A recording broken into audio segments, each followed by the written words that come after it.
Few things are as inspiring as a comeback story. Athletes who have faced challenges and setbacks and who have managed to overcome them are celebrated for their resilience and determination. One such athlete who has captured the hearts of fans around the world is Ernie Irvan, a former professional racer who has made an incredible comeback to the sport after a devastating injury threatened to end his career. Former NASCAR driver Ernie Irvan is well known in the community.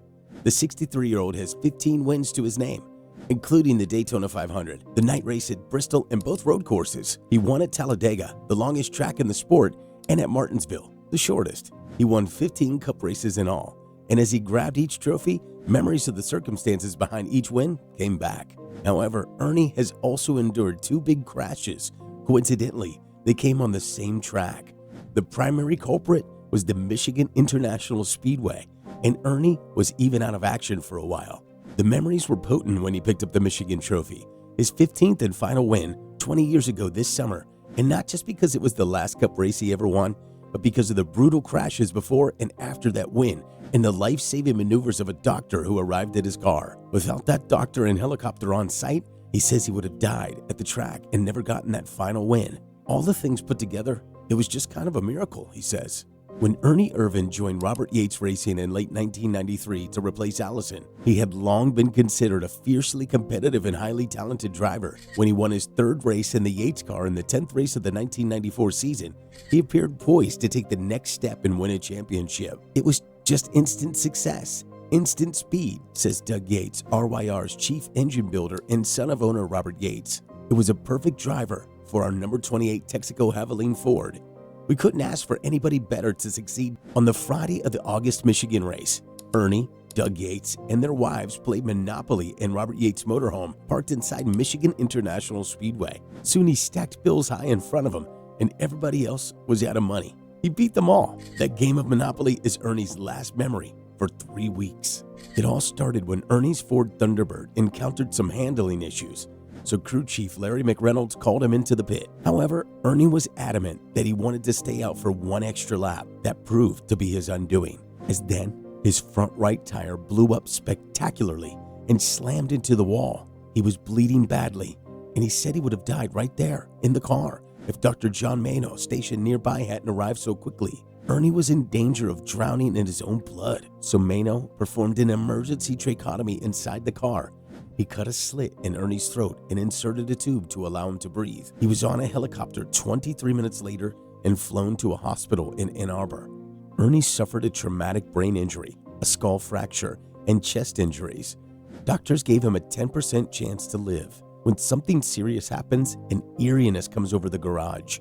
It becomes very quiet. This was one of those situations, says Dale Jarrett, who drove for Joe Gibbs Racing at the time. As we got more information about just how serious an accident it was, our attention turned to hoping that Ernie would be okay. Many of us have been through blown tires.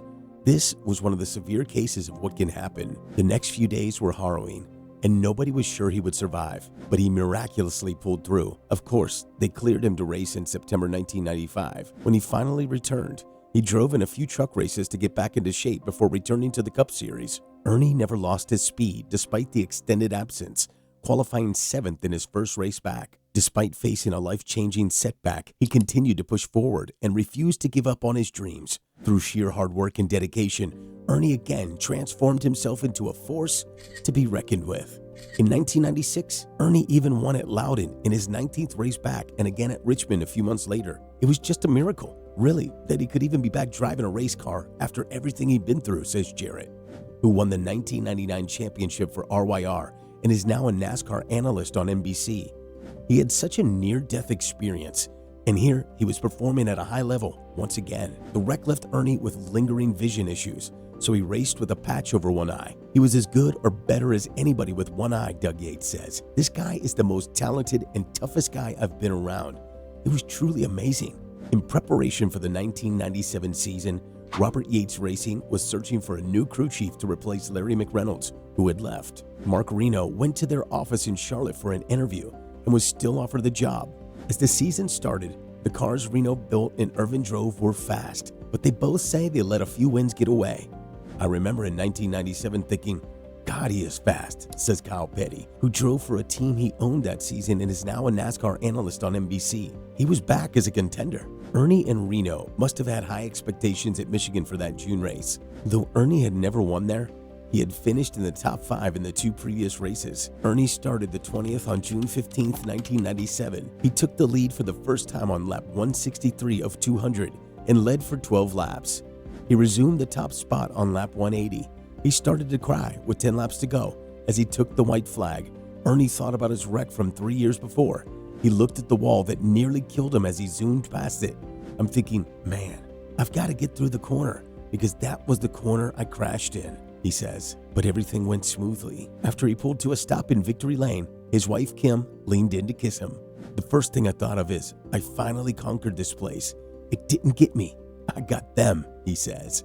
On August 20th, 1999, 5 years after the wreck, Ernie had another bad wreck in Michigan. He spun out and hit the driver's side flat against the wall, Reno says. His helmet had a dent from the roll bar, like 1 3/4 inches. It looked like someone took a pipe and hit him with it. The impact knocked Ernie unconscious, and he was transported again to a hospital.